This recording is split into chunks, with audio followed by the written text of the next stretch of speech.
So I think I'm going to go get started. It's 10 a.m. Good morning, everyone. I would like to call this meeting to order at 10 a.m. As many of you know, the governor has recently signed Public Act 101-0640, making certain amendments to the Open Meetings Act so that we, along with other boards and commissions, can continue to host virtual meetings during this COVID-19 public health emergency, provided that certain conditions are met. One of those conditions is that I, as head of the Chicago Plan Commission, determined that an in-person meeting of the Chicago Plan Commission is not practical nor prudent. I want to make sure our virtual meeting meets all the conditions of the Open Meetings Act as amended. Therefore, I am making a determination pursuant to the newly created Section 7E2 of the Open Meetings Act that an in-person meeting of the Chicago Plan Commission is not practical nor prudent. Similarly, I am also making a determination pursuant to the newly created Section 7E5 that because of the disaster as declared by the governor, it is unfeasible for at least one member of the Chicago Plan Commission or its chief administrative officer or its chief legal officer to be physically present at the meeting place. Before we get into the full agenda for the April 21st, that's not the right date.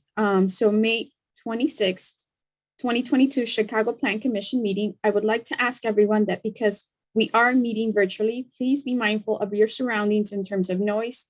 Please remember to keep yourself muted when you're not speaking. The meeting is being recorded and also live streamed for public viewing. Lastly, if you are an active participant in the meeting, especially if you are speaking, please do not watch the live stream as this will cause audio interference. Thank you. I want to also quickly provide guidance to those who have pre-registered to provide testimony on the cases presented for the public hearing today.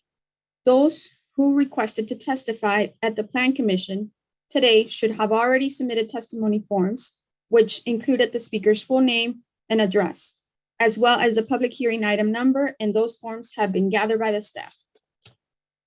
I would also like to remind our presenters to please be mindful of their presentation length and to please stay on point in a concise and efficient manner so as to respect the time of all in attendance. Out of respect for others, speakers should please limit your comments to 3 minutes. When your name is called, your microphone will be unmuted to allow you to make your comments.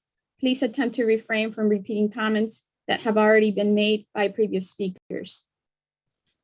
The public comment portion of the meeting is not a question and answer session of the staff or the applicant, but an opportunity for attendees to voice their opinions on a particular proposal. Out of respect for others, please do not interrupt or disrupt the speakers. Any individual who disrupts the presentation or any subsequent comment session may be muted and removed from the virtual hearing session. We will now call roll.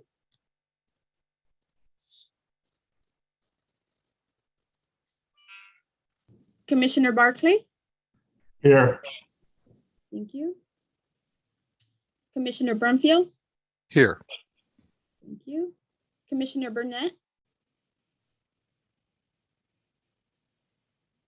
Not here yet. Commissioner Cox. Not here yet. Commissioner Escareño.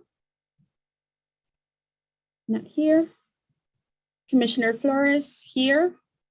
Commissioner Garza. Here. Thank you. Commissioner Lyons. Not here yet. Commissioner Murphy. Here. Thank you. Commissioner Novara. Here. Commissioner Osterman. Not here yet. Commissioner Piñeiro. Here. Thank you. Commissioner Reyes.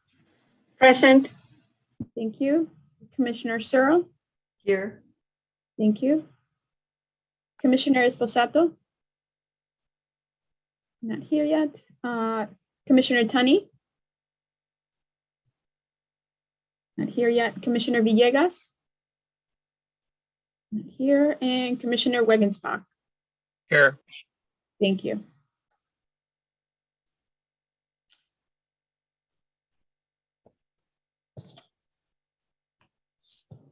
We will now approve the minutes from the April 21st, 2022 regularly scheduled Plan Commission meeting. The minutes were distributed prior to today's hearing. Do I have a motion to approve the minutes from the regularly scheduled meeting of the Chicago Plan Commission held on April 21st, 2022? So moved by Searle. Motion by Searle, second. Seconded by Yes. Commissioner Brumfield. I think I got Reyes first. Thank you. We will not roll call vote. Commissioner Barclay. Abstain. Okay. Commissioner Brumfield. Abstained. Commissioner Burnett. Not here. Commissioner Flores is a yes. Chairwoman, real quick, I'm promoting Commissioner Burnett right now. He just came in. Okay. Commissioner You are- Burnett is here. Thank you, Commissioner Burnett. We are just calling roll call vote for the minutes for last month's meeting. Do you want to vote on that?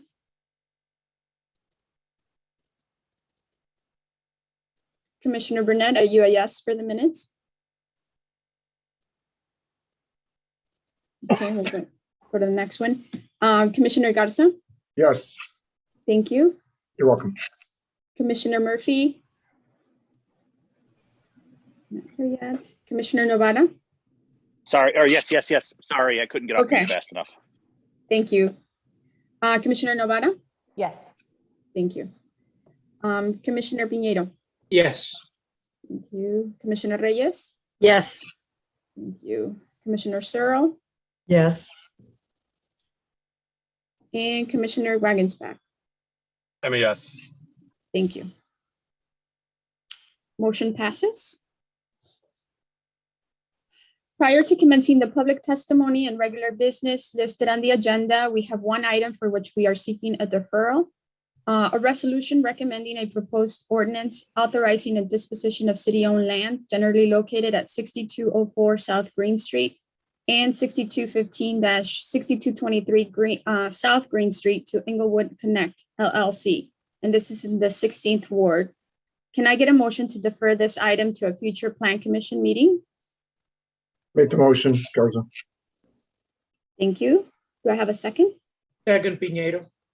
Thank you. We will now roll call vote. Commissioner Barclay? Yes. Thank you. Commissioner Brumfield? Yes. Thank you. Commissioner Burnett? Commissioner Burnett, I'm not hearing your voice if you're trying to speak. Yes, I'm sorry. Thank you. Commissioner Flores is a yes. Commissioner Garza? Yes. Thank you. Welcome. Commissioner Murphy? Yes. Thank you. Commissioner Novara? Yes. Thank you. Commissioner Piñeiro? Yes. Thank you. Commissioner Reyes? Yes. Thank you. Commissioner Searle? Yes. Thank you. And Commissioner Wagensback? Yes. Thank you. Motion passes. We will now take public testimony for the items remaining on the agenda today.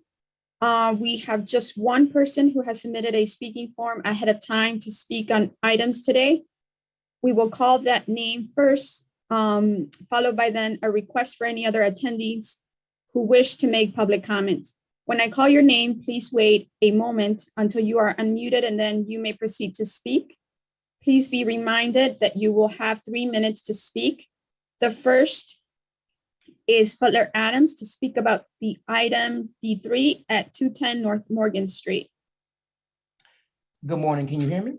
Yes, we can. Thank you.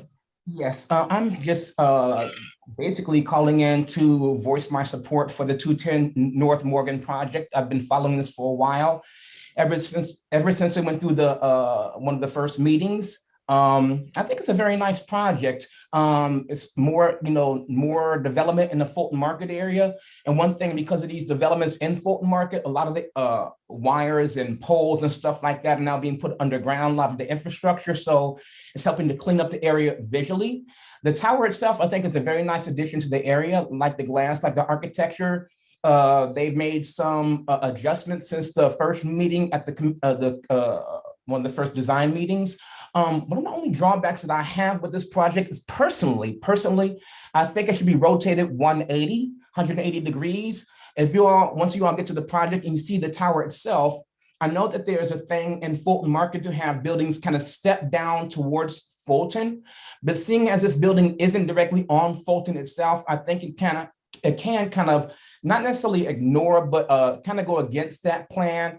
There's a project that was built a few years ago at 800 Fulton, at basically Fulton and Halstead by Skidmore, Owings and Merrill. And it has a number of setbacks, and all those setbacks face south. And now while it is stepping down towards Fulton Street, with this 210 project, all these setbacks are on the north facade. And when it comes to sunlight here in Chicago, a south-facing facade is the best way to have it. And personally, I think I would have the setbacks all facing south. I would rotate the building 180 degrees. I know they've done sun studies and stuff like that, but personally, and seeing as the building isn't directly on Fulton, I think it can go against the grain. So personally, I would like to see the building rotated 180 degrees and have those upper setbacks facing south so that it gets more sunlight, more heat. And those public areas for the building can be used, more than just maybe 4 or 5 months out of the year. Even if it's November and maybe 50 degrees out, if you have sunlight from the south, it's workable and you can deal with it. So that's the only drawback that I have. I do like the architecture. I think the base is very, very nice. It has this kind of industrial looking base, and I've kind of railed against some of that in Fulton Market, but for this particular project, I think it works very, very nicely. So I do support this project. I know that right now they're going for like 20% affordable housing, but they're going to be working with the Department of Housing to get that additional 10%. So I'm all good with that. So I'm looking forward to more projects in this area. It's really kind of booming right now with all these new developments, and it's turning out to be a very architecturally diverse area. And I love what's going on in Fulton Market, and I would love to see more of it. So thank you for your time and have a good day. Thank you, Mr. Adams. Are there any other members of the public who wish to make public comments at this time? Please raise your hand in the Zoom window and we will call your name in order as they appear. And I'll give everybody a few moments.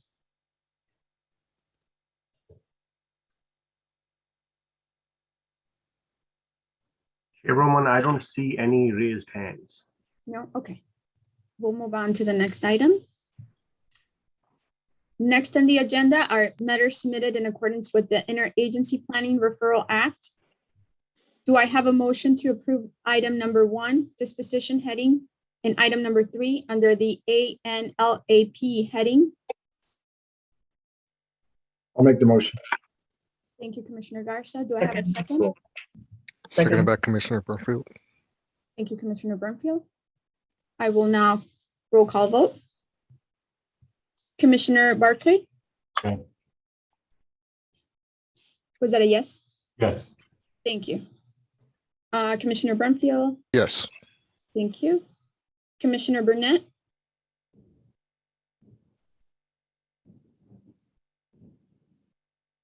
Commissioner? Yeah. I got you, Commissioner Burnett. Thank you. Commissioner Flores is a yes. Commissioner Garza? Is a yes. Thank you. Thank you. Commissioner Murphy? Yes. Thank you. Commissioner Novara? Yes. Thank you. Commissioner Piñeiro? Yes. Thank you. Commissioner Reyes? Yes. Thank you. Commissioner Searle? Yes. Thank you. And Commissioner Wagensback?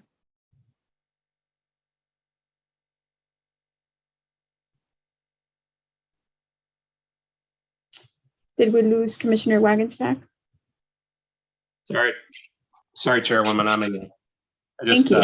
left there for a second. No worries. Thank you. We have your vote. So motion passes for that one.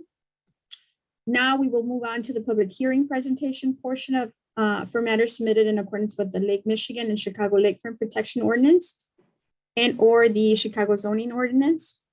The first item on the agenda is D1, a proposed Lake Michigan and Chicago Lakefront Protection Ordinance application submitted by St. James Interest LLC for the property generally located at 438 West St. James Place. The property is zoned RM6 and is within the private use zone of the Lake Michigan and Chicago Lakefront Protection District. The applicant is proposing to construct a new 10-story building with 5 dwelling units and 5 parking spaces. And this is in the 43rd Ward. Catherine Hurd will provide the context overview and the applicant will present their proposal. For the record, my name is Catherine Hurd with the Department of Planning and Development. The applicant, St. James Interest LLC, is here today to request approval of a lakefront protection ordinance application to construct a new 10-story building with 5 dwelling units and 5 parking spaces. The proposed project is here at Plan Commission because it is located within the private use zone of the Lake Michigan and Chicago Lakefront Protection Ordinance. It is not a planned development. It is not a rezoning. The property is located in the North region and the Lincoln Park community area. Lincoln Park is a vibrant mixed-use community where the population is significantly more white and educated with higher household incomes than the city and region as a whole. 41% of housing units in Lincoln Park are studios or 1-bedrooms, with 42.6% of units being located in multifamily buildings over 20 units. Over half, about 55% of housing units are renter occupied in Lincoln Square or in Lincoln Park. This neighborhood is well served by transit and near many desirable amenities, including the nearby lakefront. Because of the proximity to the loop, good bus transit service and walkability, more than half the population of Lincoln Park takes transit, walks, or bikes to work. This is pre-pandemic. And at this point, I'd like to introduce Andrew Scott, the attorney representing the applicant, to introduce the team who will then go over the details of the proposed project. Thanks very much, Catherine. Good morning, everybody. For the record, my name is Andrew Scott with the law offices of Dykema Gossett. I'm here on behalf of the applicant, St. James Interest LLC. With me this morning are Howard Hirsch and Sarah Suter of Hirsch MPG. They are the project architects. Also joining me with ownership is Jenna Hill. Just as a little bit of background, it's a vacant site. It's about 4,866 square feet.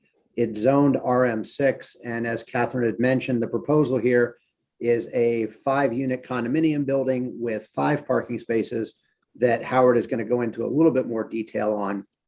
Before I turn it over to Howard, I think there's a couple points to stress. And first of all, this project is substantially less dense than what would be permitted in the RM6. As I mentioned, we're proposing a 5-unit building. The site would actually support, under the RM6 zoning, up to 16 units if you just did standard units, and then up to 36 units if you were to maximize the efficiency and standard dwelling unit mix that would be permitted by the code. So again, we're building a lot fewer units than would actually be allowed on the code. And then finally, as Catherine mentioned, this isn't a planned development. It's not a rezoning, as typically comes before the Plan Commission. The building, in fact, complies with the underlying zoning RM6 that I had mentioned before. So really, the only reason that we're here is because we are in the private zone of the Lakefront Protection Ordinance to get the Plan Commission's favorable recommendation. So with that, I'll turn it over to Howard Hirsch to walk through the site and give you a little bit more details about the project. Okay. Thank you very much, Andrew. Keeping this slide up, you can see the location of the site in red. It is north of Fullerton, east of Clark, and west of Lincoln Park. It's in the basic vicinity of the Peggy Notebart Museum and all the boat slips further out to the east. Can you go to the next slide? Actually, pass through this. This just shows the zoning that it is within the RM6 district. Immediately adjacent to the east and north is a large planned development, which I'll show you on this slide. It's sort of a unique site in the sense that it's a very thin and deep site with only single access along St. James Place. There is no alley here. It is completely surrounded on the east and the north by a planned development that has multiple buildings in it. Directly to the east is a very large single-family home. Directly to the north is the underground parking for the development, as well as a park and green space. And directly north of that are a series of townhomes. Along the east, along Lakeview, is a very tall multi-story residential building and an existing church that sneaks in behind it. So you can see that this site is practically invisible from the lake and from the lakefront. Directly west is an existing older 13-story building, and further west is actually part of the a medical complex. Next slide. This shows a 3D view of the site, again showing the site in red, showing the adjacent house to the east, which is really a 2- and 3-story structure, and you can see the green space, which is raised up slightly above street level, and contains the parking down below. Next slide. The area is a mix of both traditional and modern buildings, and immediate vicinity of it, there is a lot of very, very modern and glass buildings, which is what we took our design from. Our building itself, which is a 10-story building, will have primarily glass facades that are facing south and east, with some variation in the facade due to various balconies and insets to add some visual interest to it. You can see it relates very well to the residential building directly to the east and numerous buildings that are on the south side of the street as well. Next slide. There's another 3D version. You can see our building is very thin, just sort of slides into the site up against the existing building. You can see to the right and the east is the planned development that culminates in the Lucien Lagrange designed condominium building that faces the lake. This is elevation of our building. The one on the left is the south elevation, and on the right in the middle is the east elevation. The base of the building is using a dark graphite or gray brick. The rest of the building is a combination of off-white metal and cement panels, dark gray or almost black metal panels, and a lot of floor-to-ceiling glass. The top of the building is using a fluted fiber cement product that gives a cornice or top to the building that is different from the rest. Next slide. These are the elevations. I think we can just go through these, just forward through these.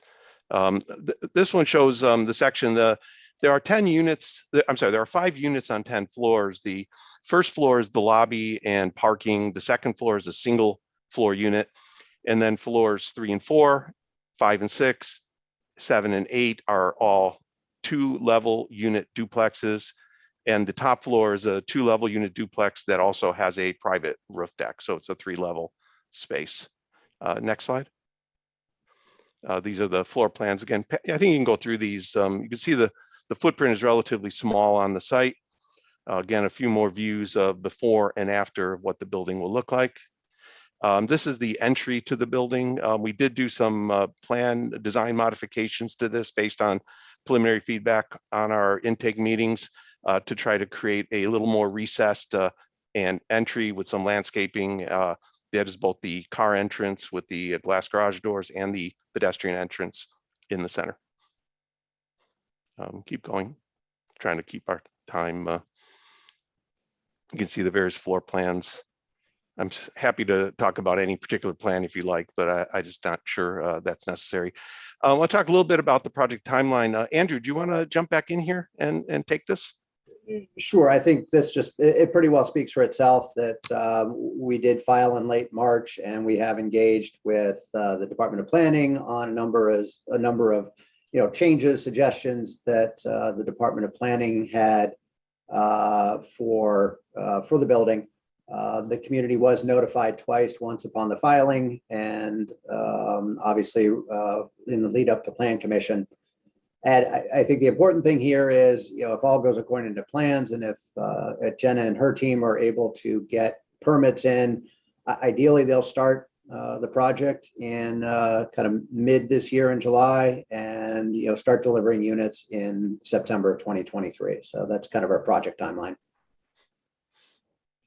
And that just, these numbers speak for themselves. It's about a $7.5 million investment. We're thinking that, projections, it'll be about 60 construction jobs and, 3 permanent jobs on site. The goals, are consistent in terms of MWB participation and city resident participation. So that's that part of the project, again, consistent with what the Plan Commission has seen before. All right, thank you, Andrew. Again, for the record, Catherine Hurd from DPD. The Department of Planning and Development has reviewed the project materials submitted by the applicant and has concluded that this proposal is in compliance with the applicable policies of the Lakefront Plan of Chicago and the purposes of the Lake Michigan and Chicago Lakefront Protection Ordinance as they apply to the development in the private use zone, such as the project will increase personal safety by providing more residential units, creating more activity and eyes on the street for this portion of the neighborhood. The proposal will promote a harmonious relationship between the lakeshore parks and the community edge because it will contribute to positive urban design in the private use zone. And the proposal is consistent with the pattern of existing development in the surrounding neighborhood. Please refer to my staff report for further details regarding this project and the plans identified here today. Based on the foregoing, it is the recommendation of the zoning administrator of the Department of Planning and Development that this application, being in conformance with the provisions of the Lake Michigan and Chicago Lakefront Protection Ordinance, be approved subject to compliance with the plans presented to you today. Thank you very much. Thank you for the presentation. Do the commissioners have any questions of the staff or the applicant?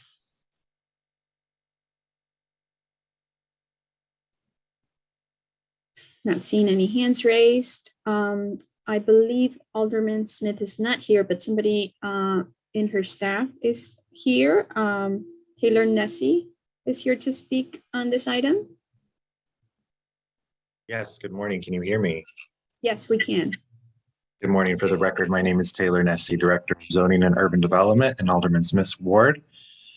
We have reviewed the project internally as a staff with the Alderman, and in our discussions with the DPD, we find that the project is in compliance with the underlying zoning and the policies of the Lakefront Protection Ordinance, and we have submitted a letter of no opposition on record.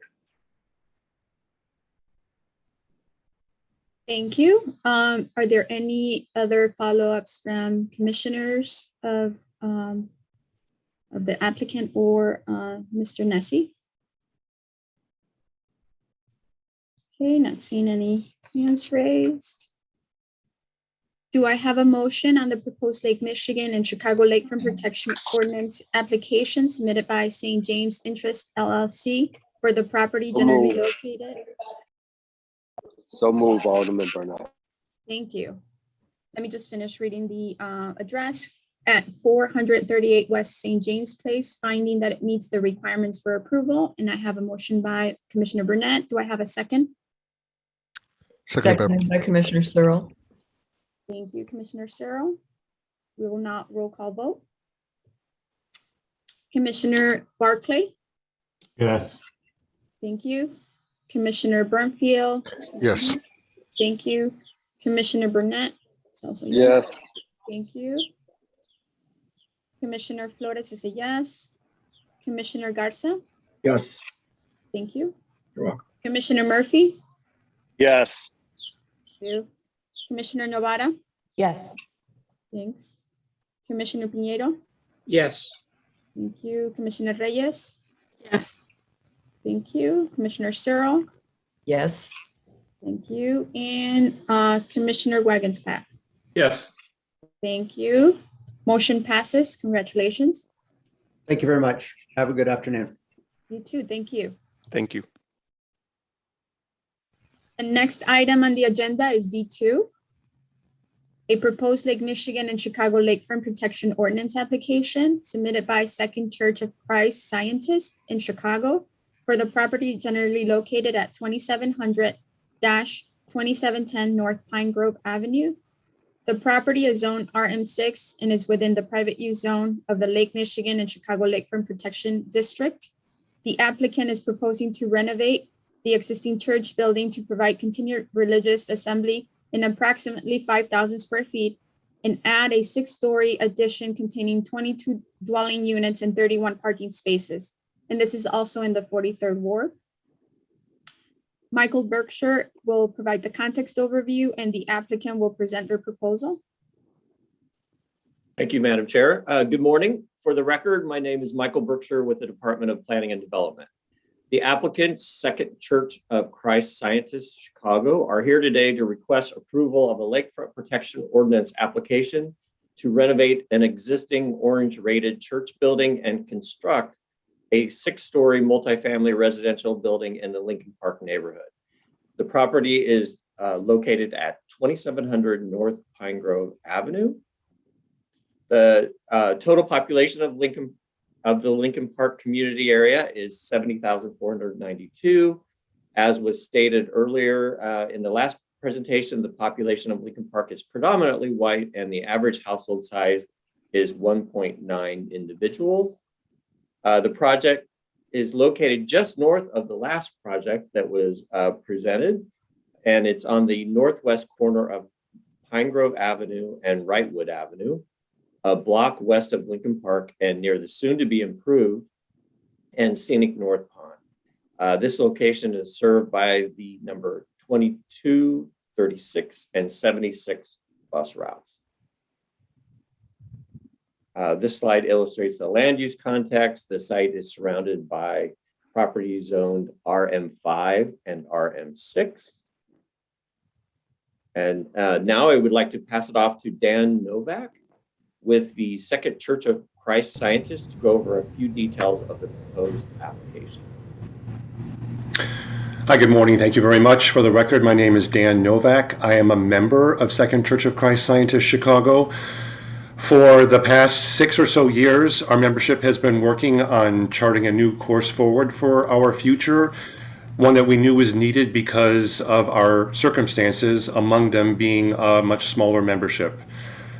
We've explored lots and lots of options and are just very thrilled that this work with Booth Hansen and Ogden Partners has come forward, where we can have a plan that honors the legacy of our building, provides a more suitable place of worship for us to stay in the neighborhood and to be there in Lincoln Park for the next 120 years. I'm going to turn it over to my colleagues now for some more details. Thank you. Thank you, everyone. This is Andy Weber with Booth Hansen, and I'll go through an overview of the project program and design. The first slide here is showing an aerial view showing the context of the neighborhood. So the scale and proportions of our project is very similar to the context and immediate surroundings along Wrightwood and Pine Grove. And then you'll see, next slide's fine. So this is another, that's fine. I was done with that slide. Go ahead. The next one here shows some of the pedestrian context, and the biggest design movement for this project is maintaining there's 3 existing facades from the church.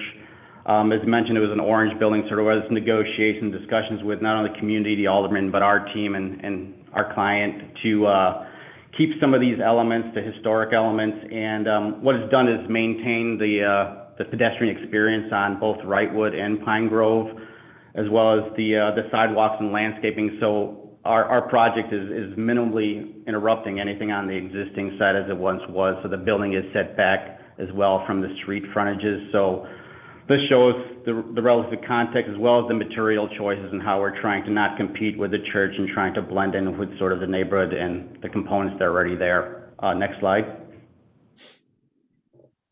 This shows just an overview timeline of sort of the process we've gone through. Again, talking to community groups, aldermen, zoning as well, and where we're at now is we've gone back and forth with DPD as well. We started with a 7-story, we're down to a 6-story building and reduced the unit counts. All parking is below our building, so there was a lot of collaborative discussions with your team and proposed timelines. And this, we're looking to submit permits sometime this summer and hopefully start construction in fall of 2022 later this year.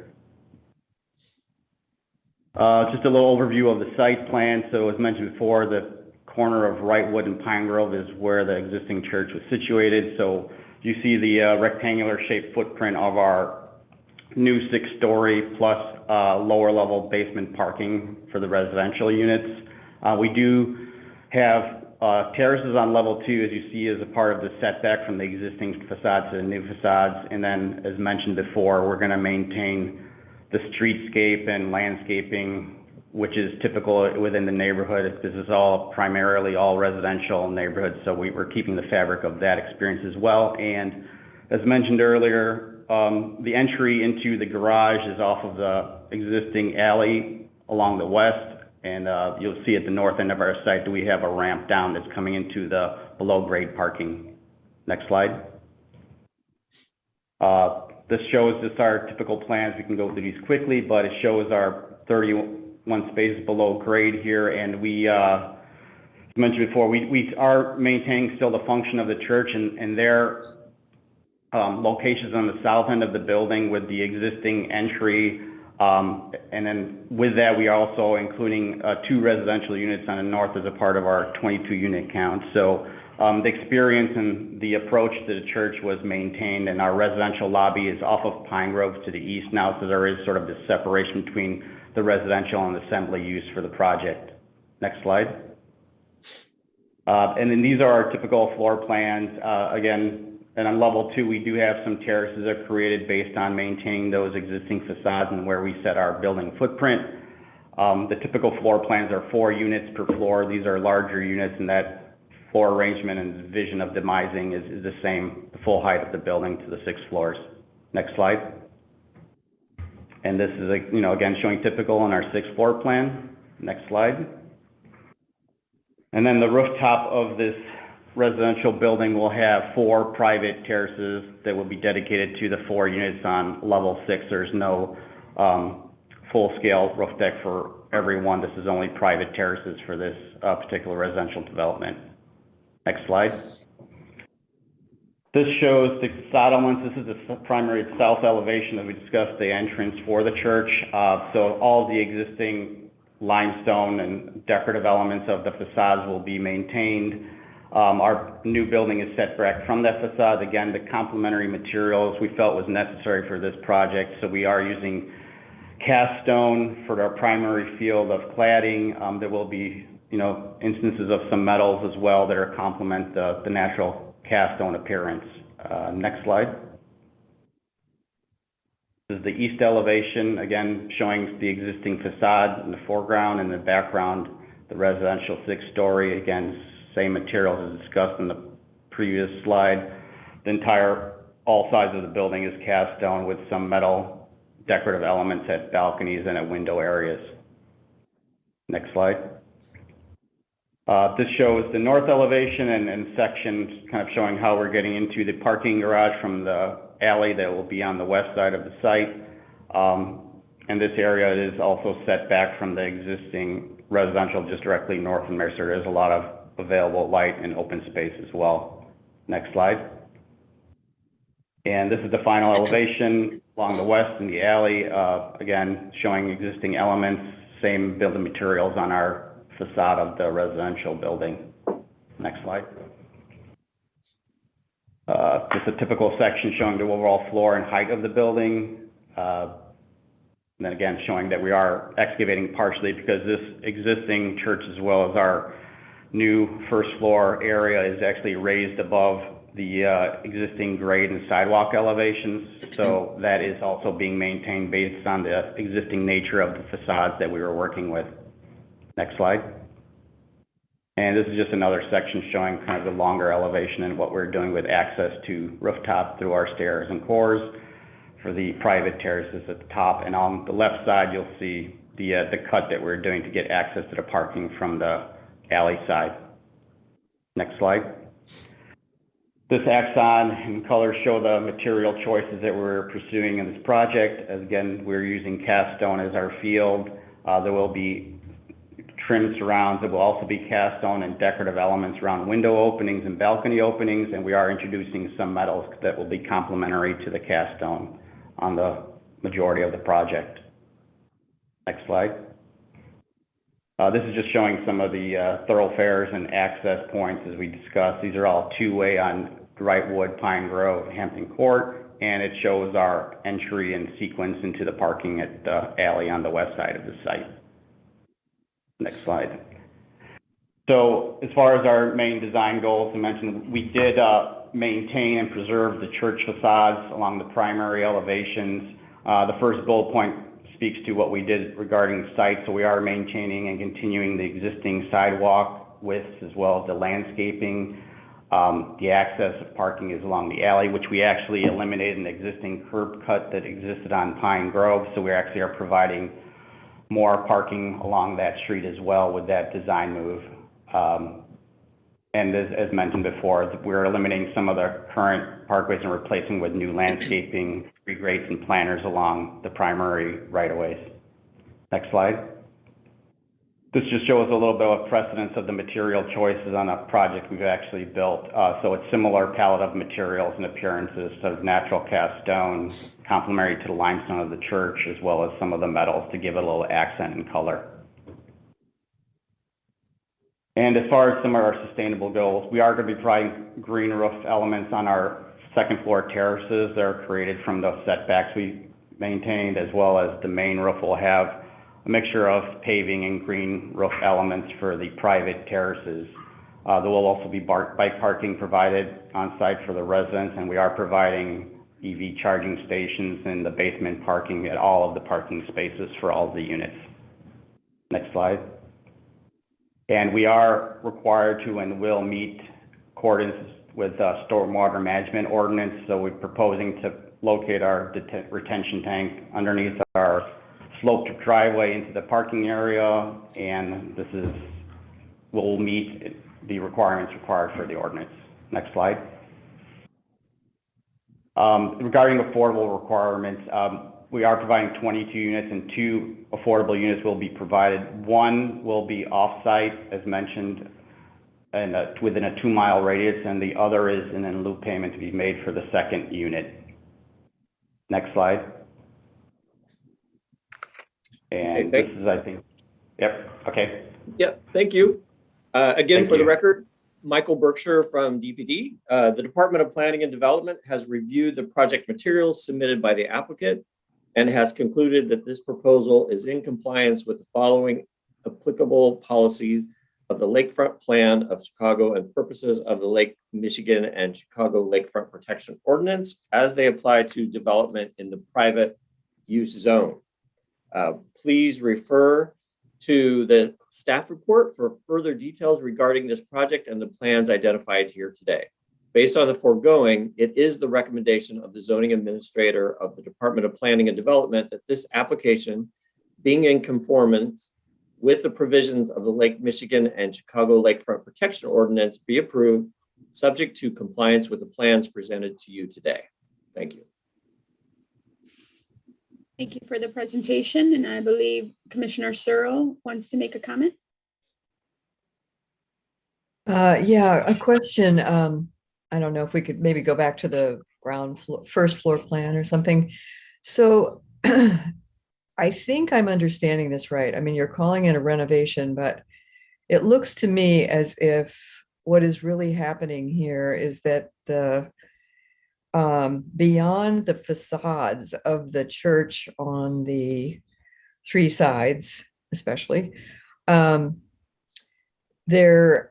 there's really nothing left inside this church. There's a connection between these facades and the new building, but it looks to me like, if we go back to that first floor plan, that the church, what the parts that you're calling the church are not old. Unless they're old. I mean, tell me if they're old. But so I'm having trouble considering this a renovation. It's a little bit more, I think, like, saving facades and then building something inside them. Could someone answer that question for me? Well, yes, sure. I mean, the actual program of the church has changed over time. So the congregation is smaller than it used to be, and the actual function of the church is functioning differently. So we're collaborating with the church for their particular space. So this is new space.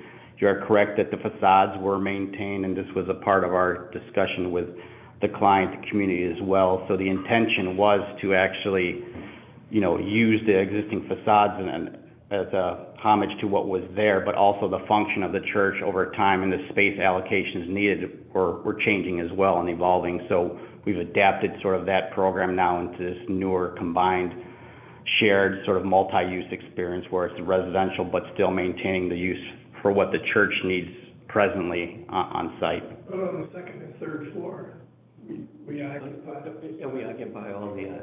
Commissioner Sir, does that answer your question? Yes, but I was interested to hear what they were saying about the second and third floor. Go back. Yeah. Well,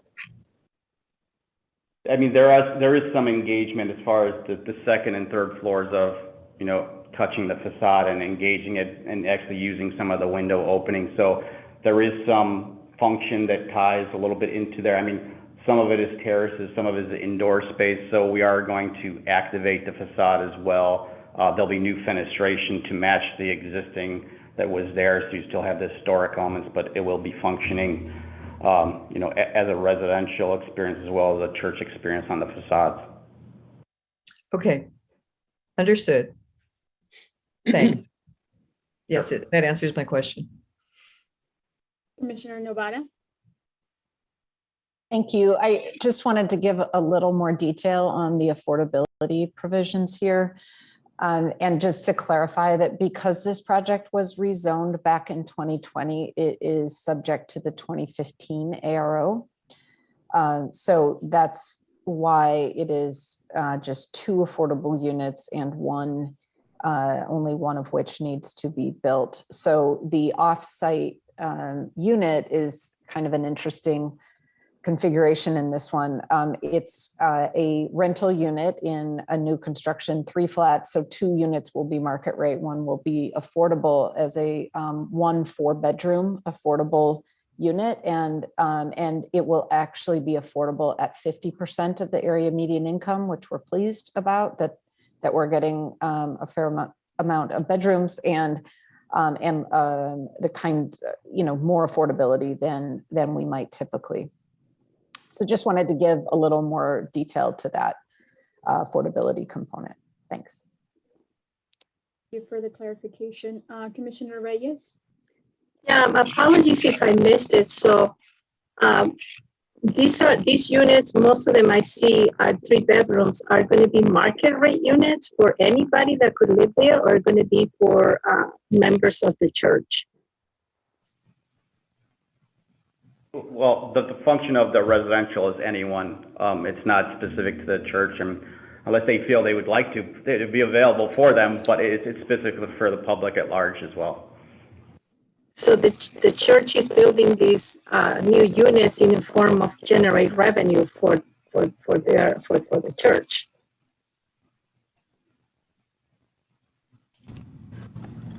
Oh. Hi, Dan Novak here, just to say that the plan of this whole plan in its entirety is for us also helping us to provide resources to continue our operation, which we hope will last for another 120 years. Okay, thank you. Any other comments or questions by the commissioners? And I believe Taylor Neese from Alderman Smith's office is here to speak on this item as well. Good morning, Chair. Again, for the record, my name is Taylor Nessie, Director of Zoning and Urban Development in 43rd Ward, representing Alderman Michelle Smith. In our review of this project with the Department of Planning and Development, we have appreciated the efforts of the applicants to preserve as much of the historic structure as possible, as well as the modifications they've made with regards to removing a curb cut that was proposed for parking and shifting that to access via the public alley. We also very much appreciate the attempts to tastefully incorporate the residential component into the existing orange rated structure and compliance with the surrounding zoning of the neighborhood. We offer our support of the proposal and have submitted a letter as such.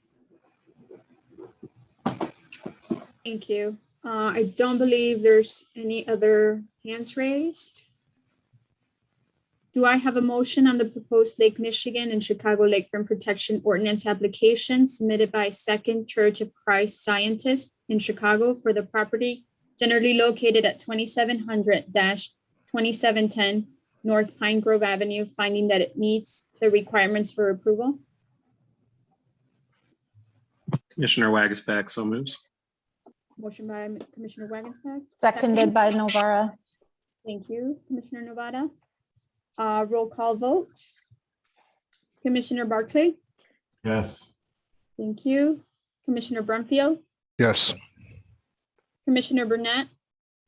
Yes. Thank you. And I believe Commissioner Escareño is here. Yes, that's a yes. Thank you. Commissioner Flores is a yes. Commissioner Garza. Yes. Thank you. Commissioner Murphy. Yes. Commissioner Novara. Yes. Thank you. Commissioner Pinheiro. Yes. Commissioner Reyes. Yes. Commissioner Searle. Yes. And Commissioner Wagensback. Yes. Thank you. Motion passes. Congratulations to the team.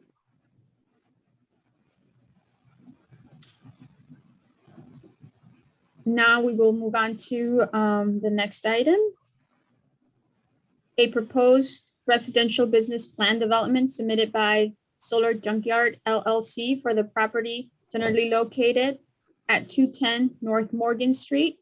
The applicant is proposing to rezone the site from C1-1 to DX-7 and then to a residential business plan development to construct a 380-foot tall building containing 204 residential units, approximately 4,000 square feet of ground floor commercial space, and 50 accessory vehicular parking spaces. A 4.5 FAR bonus will be taken, and the overall FAR of the plan development will be 11.5, and this is in the 27th ward. Emily Thorne will provide a context overview, and the applicant will present their proposal. Thank you. For the record, my name is Emily Thron with the Department of Planning and Development. The applicant appears here today because they are proposing to rezone the property from C1-1 to DX-7 and then to a residential business plan development to construct a 380-foot tall building containing 204 residential units, approximately 4,000 square feet of ground floor commercial space, and 50 accessory parking spaces. A 4.5 FAR bonus will be taken, and the overall FAR of the plan development will be 11.5. The subject site is located in the near West Side community area. The average household size in the area is 1.9 people, and the median age is around 31. The square-shaped site is approximately 17,600 square feet. The site is located in a transit-served location and is approximately 200 feet north of the CTA's Morgan's Pink and Green Line stop. The site is not within any landmark districts, but the west, north, and east sides of the site are adjacent to the Fulton Randolph Market Chicago Landmark District. The site is bounded by a private alley and a mixed-use building to the north, North Morgan Street to the east, a private alley and mixed-use buildings to the south, and a commercial building to the west. The surrounding land uses in the immediate area include residential and commercial uses. The surrounding zoning districts in the immediate area are C1-1, C1-2, DX-3, and Planned Development 1386. The site currently contains a gravel parking lot and a single-story building. This is an aerial view from the southeast, showing the proposal's massing in context with the surrounding area. And here is an aerial view from the southwest. The next few slides include rendered views of the proposal in context with the approved projects. Or this is a rendering view from the west of the proposal, and a view from the northeast. The next few slides include pedestrian level views of the proposed project. This is a view along Morgan Street. And this is a view of the proposed plaza space next to the retail entry. The project is subject to the West Loop Design Guidelines that was approved by the Chicago Plan Commission in September 2017. The document provides guidelines for tall building designs, such as providing height transitions and ground floor activation. The project is also subject to the Fulton Market Innovation District Plan that was originally adopted in 2014 and whose update was approved in January 2021. The plan's goals include promoting mixed use and mixed income developments and improving access for all transportation modes. The project specifically complies with both documents by promoting mixed use developments, prioritizing pedestrian safety and experience, and the base of the building along Morgan is lined with active uses. Now I will turn the presentation over to Katie Jenke-Dale, the applicant's attorney, who will further explain the details of the proposal. Great. Thank you. Good morning. For the record, my name is Katie Jenke-Dale from the law firm of DLA Piper. And along with my colleague, Rich Clowder, we represent the applicant in this matter, which is an affiliate of Chicago-based Newcastle Limited. Newcastle is represented today by Brennan Hitpas, and we're also joined by the project architects, Sophie Beidick and Krista Weir from HPA, and the traffic engineer, Louis Abuna from KLOA. This project has been in the works for a number of years. It was reviewed and discussed at one of the first meetings of the Committee on Design, and as is typical for all projects in the 27th Ward, the 3 impacted community organizations. Newcastle is also engaged with its adjacent neighbors and presented at a community-wide meeting. This robust review and engagement process has resulted in a number of changes to the project. I'm now going to turn the presentation over to Sophie from HPA to discuss those changes. Sophie? Thank you, Katie, and good morning. For the record, my name is Sophie Beidick. I am the partner in charge of this project at Hartshorn and Plunkard Architecture. And as Katie mentioned, we presented to the Committee on Design October 13th of 2021. The image that you see on the right-hand side of the screen shows the building at that time. And in that meeting, the committee asked that we consider the fenestration and materiality of the base, specifically at the parking levels 2 and 3. That are shown here above the first floor. Regarding the scale of the ground and 3rd floors were articulated as one large vertical expression.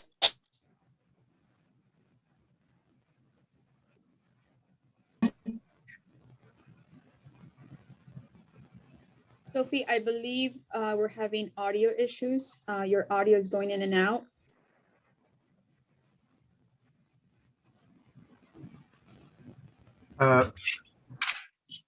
Sophie Beidick, Ms. Beidick, I'm going to turn off your video. I think that'll, because your internet speed is slow. So then maybe we'll be able to hear your audio. Okay, how about now? Is that better? Yes. Great. Then I don't have to worry about how the camera lighting is happening here anyway. Thank you and apologies. So where was I? I was talking about the revised design that you can see on the left. A masonry horizontal spandrel has been added between the 2nd and 3rd floor, and the ground floor has been enlarged to allow more ceiling height.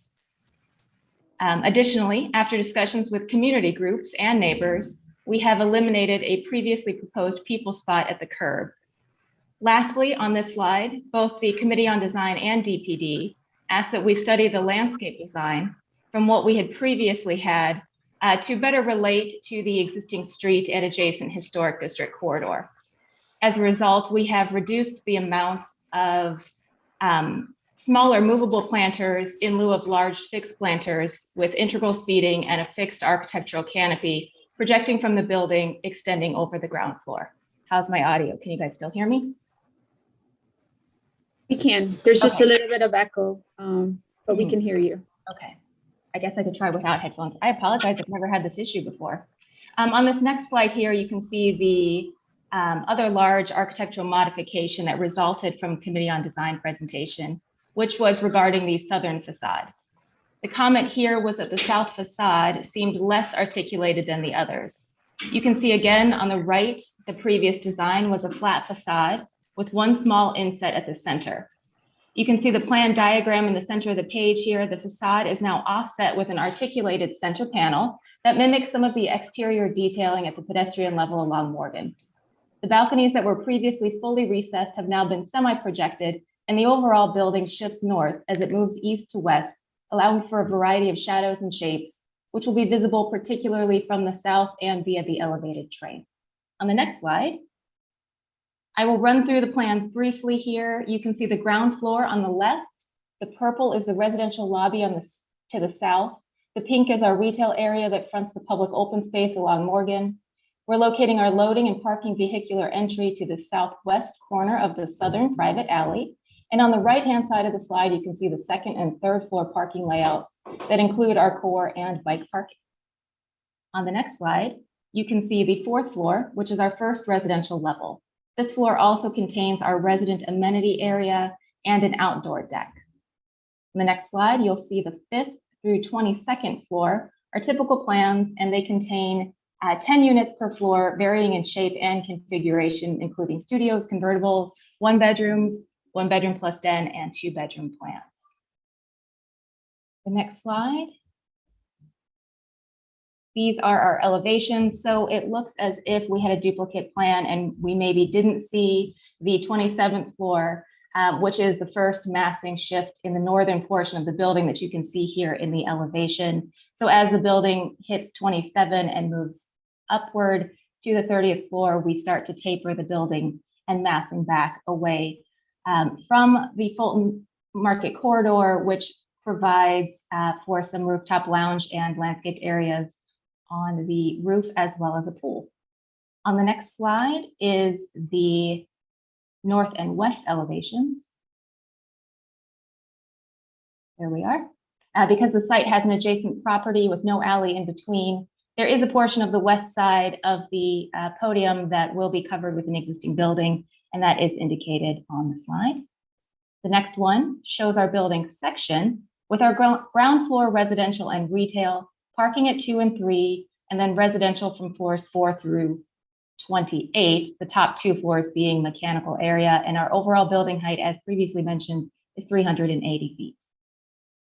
The next slide is an image of an enlarged partial axonometric section. This shows a bit more detail of our articulated vertical piers that feature a concave corner in masonry and a metal reveal at the centers, and that serves as a transition to the lighter metal facade as the building moves up. In order to give depth and movement to the base, we're also integrating an angled masonry spandrel at the slab edge and recessed entries for residential and lobby and retail spaces, so as to maximize the public space available at the sidewalk and our open space. The next slide shows the transition between our masonry building base and the building that rises from it, where you can see that metal inset in the vertical piers and its transition to the building above. It becomes a projected fin, and on the next slide, here you'll see an enlarged version of that southern facade that I talked about earlier, which maybe people could hear me or not. This is the southern facade of the building that does show our design modification where we started to stagger the building and we created our balconies so as they are semi-recessed and semi-open to the sky. Next slide. Here you can see the enlarged portion of the building and those projected metal fins that I spoke about earlier, the partially recessed balconies on that southern facade.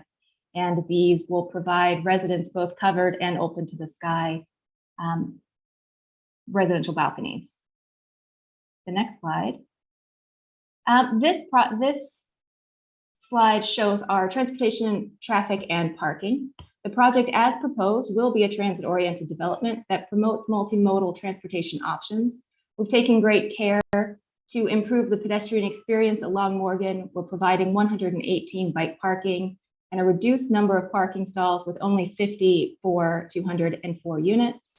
We are eliminating an existing curb cut along Morgan Street and proposing no new curb cuts. We propose to restore the sidewalk, eliminate that power pole city that you saw in the existing conditions, and we plan to expand the private alley to the south by offsetting our building an additional 6 feet to the north, creating a 16-foot alley as CDOT standards, and then that private alley will be rebuilt in accordance with the city's green alley standards. Next slide shows our traffic study. We do have our traffic engineer, Luea Bona from KLOA, available should there be any further discussion. We did conduct a traffic study and it proved that the additional 50 parking stalls that we're providing will increase the traffic traversing the area by 2% or less during peak hours. And the elimination of the curb cut and the existing surface lot improve the vehicular and pedestrian experiences. Next slide. So I'll take you on a brief summary of the massing journey that we set upon in the early stages of the project. We have a relatively small site with our zoning required setback. We then began to layer the design objective of creating the public open space along Morgan, maximizing sun access to Fulton. We created the 3 rectangular masses that maximize the corner opportunities within the residential units and began to adjust those heights towards Lake Street. We started to sculpt the base of the building, setting a datum line of 90'10", which is the height of the largest contributing building in the historic district, as well as a datum of 40 feet, which corresponds to the average height of the context streetscape at our particular location. I can briefly address Butler Adams' public comment from earlier today. We did actually explore an option of mirroring the building entirely and stepping the massing towards Fulton rather than away. But given we don't have access to the private alley for our vehicular traffic to the north, the combination of continuing to keep our access to the south off of the public alley or off the private alley, as well as the location of the building core, would create a building that ended up needing to be about 3 stories taller to fit the same amount of parking.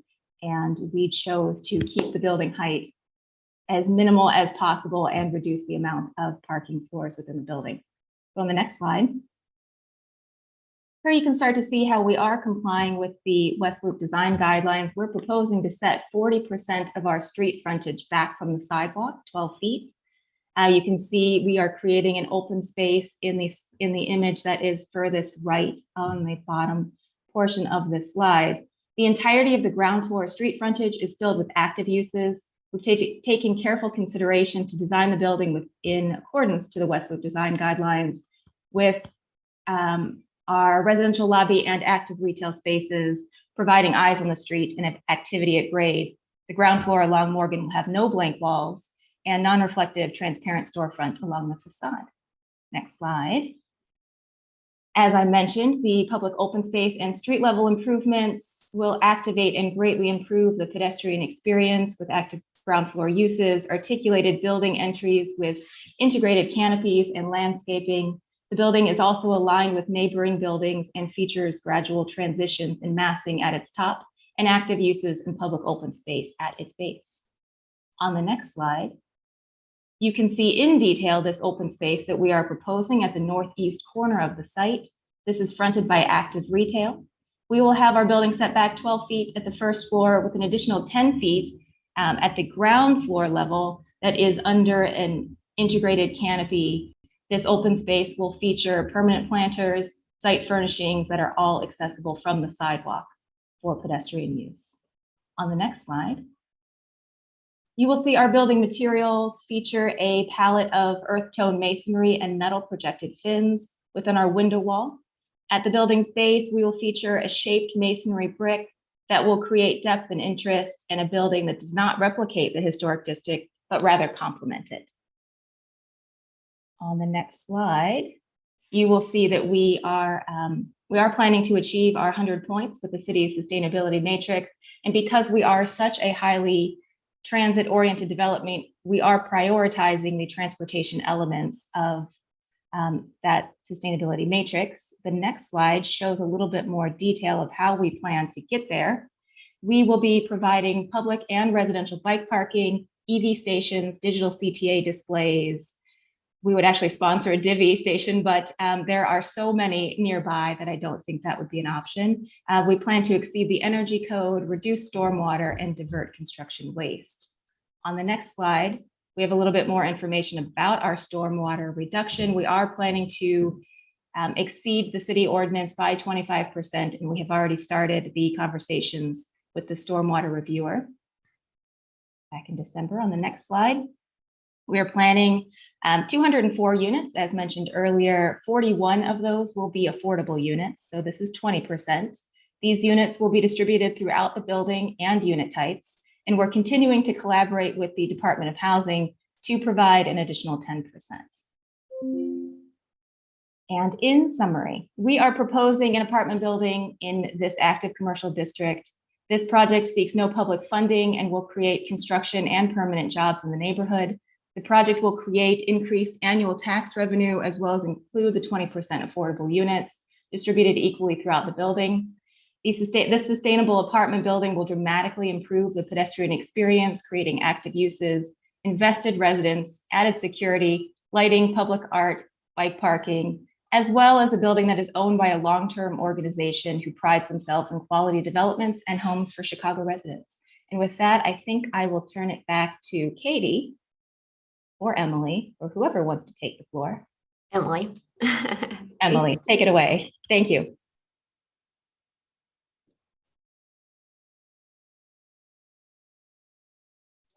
Unmute. Yeah, sorry. Thank you. The Department of Planning and Development has reviewed the materials submitted by the applicant and has concluded that the proposal would be appropriate for the following reasons. The proposal is in compliance with the PD standards and guidelines. The proposal is in compliance with the West Loop design guidelines and the Fulton Randolph Market Innovation District Plan. The proposal promotes economically beneficial development patterns. The proposal is designed to reinforce desirable urban features within the surrounding area. The proposal includes a level of amenities appropriate to the project, and the project promotes safe and efficient circulation of pedestrians, cyclists, and vehicles. And the proposal promotes pedestrian interest, safety, and comfort. Please refer to my staff report for further details on the project and plans identified here today. Based on the foregoing, the zoning administrator recommends that the application for the residential business plan development be approved and forwarded to the City Council Committee on Zoning, Landmarks, and Building Standards as such. Thank you. Thank you for the presentation. And we have a few commissioners wanting to comment on this item. We have Commissioner Burnfield, followed by Commissioner Piñeiro, and then Commissioner Reyes. Thank you, Madam Chair. Just a brief comment. I just want to commend the architect for taking into consideration some of the comments that came in from the Committee on Design. I think the adjustments to the base and the articulation in terms of the movement as you get to the upper floors definitely make for a better building. I did have a question in terms of the balconies that you mentioned. You said they were partially recessed. How far are they coming out beyond the face of the building? Hi, this is Sophie Bidek. They project beyond the face of the building, I believe 30 inches, and I think that Emily is quickly getting us back there. So they project, actually, I apologize, 1.9 beyond the face of the furthest setback portion of the glass. I also think that's a very good move as well. You know, you see a number of buildings that do have kind of these kind of clipped on balconies, you know, that I think kind of take away from the architecture. So I do appreciate this move as well. So thank you. I appreciate your comment. Commissioner Piñeiro. Thank you, Madam Chair. A question, I saw some references to EV readiness in the parking garage. Can you please help us understand a little bit more about it, quantify how many spaces in relation to the total number of spaces are going to be equipped for EV? That is actually a really good question, and we do not have the official numbers yet. We're trying to determine what we have capacity for, and we've started conversations and electrical demand conversations with ComEd. So while I don't have specific numbers, we are planning to provide as many as we can. And I think Brennan from Newcastle may be on the line here. And I don't know, Brennan, if you have any relevant data with regard to your other developments that you want to share at this time. Yeah, to Sophie's point, we continue to investigate that, but we'll do more than is required by code or the plan development. Our recent development we just completed, I think we did almost 15% of the spaces.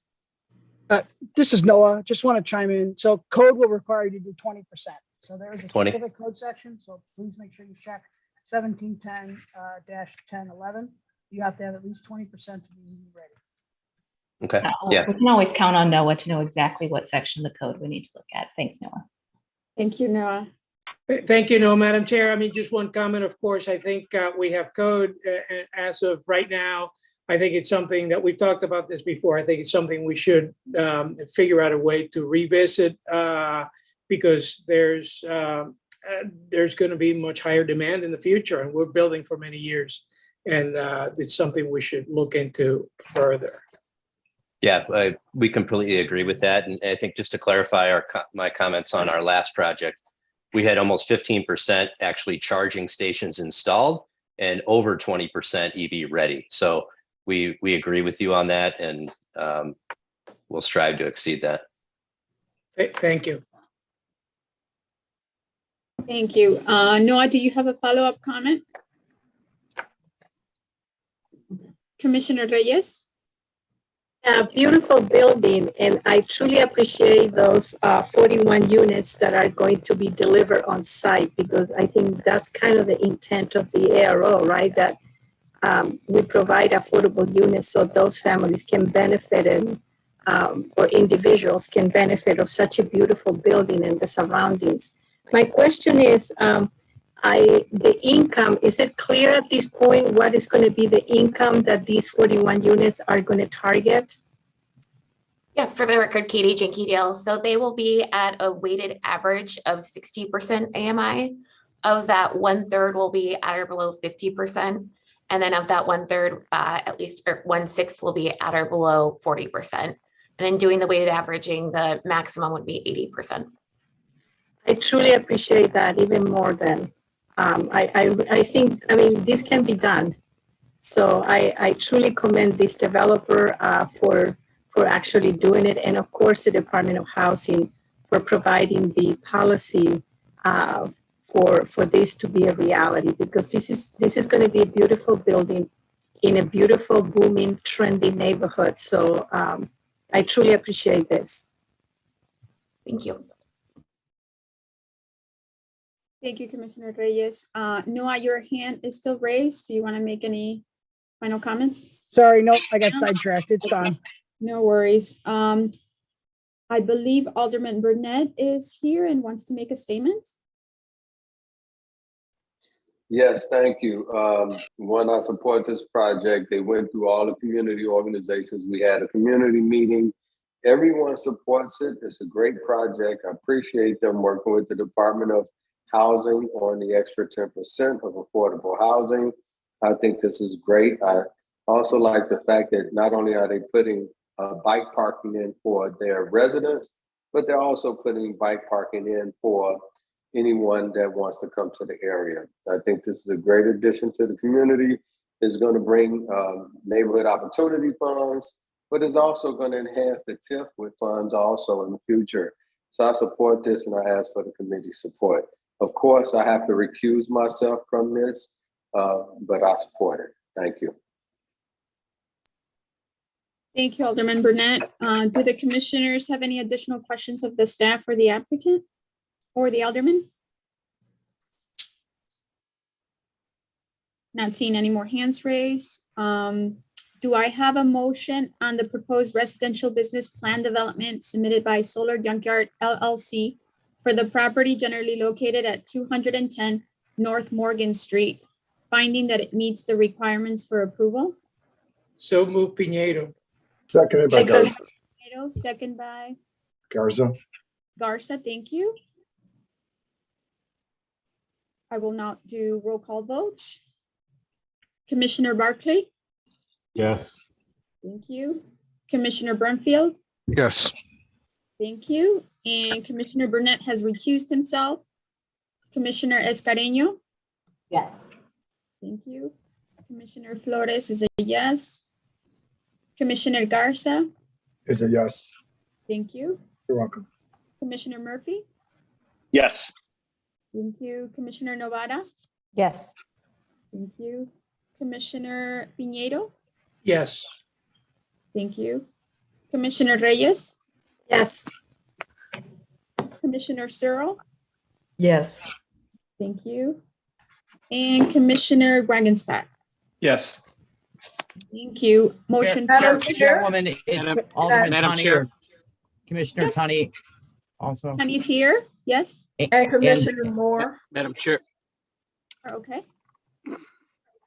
Madam Anybody Chair, also else? Villegas as well. Villegas, okay. Villegas as well.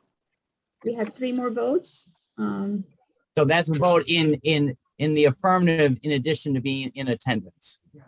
Thank you. And can we confirm that Moore and Villegas are also voting on this item?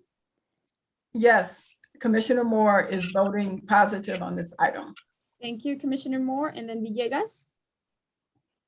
Yes, for attendance and also for the project as well. Perfect, thank you. Motion passes. Thank you. Congratulations. Thank you. And we very much. have no Thank you. more, updates or informational presentations at this time. So this concludes this month's meeting for the Chicago Plan Commission. Do I have a motion to adjourn? So moved by Commissioner Brumfield. Thank you, Commissioner Brumfield. Do I have a second? Second by Commissioner Searle. Thank you, Commissioner Searle and Commissioner Barclay. Yes. Yes, Commissioner Brumfield was a yes. Commissioner Burnett, Commissioner Burnett votes he's still here. Thank you. Commissioner Escareño. Yes. Thank you. Commissioner Flores is a yes. Commissioner Garza. Is a yes. Thank you. Welcome. Commissioner Moore. Yes. Thank you. Commissioner Murphy. Yes. Commissioner Novara. Yes. Thank you. Commissioner Piñero. Yes. Thank you. Commissioner Reyes. Yes, and the shortest meeting that I have attended. I know, isn't it great? Commissioner Searle. Yes. Thank you. Commissioner Tunney. Yes. Thank you. And Commissioner Villegas. He was eager to step away. Yes, yes. There you No, are. yes. Thank you. And Sorry. Finally, Commissioner Wagensback. Yes. Thank you. That also passes. So we are concluding this month's meeting. I hope everybody has a good long weekend. 11:21 for the court reporter. Yes. Thank Is that a record? Amazing. Yeah, it looked like a record. Must be a record. Yep. Thank you, everyone.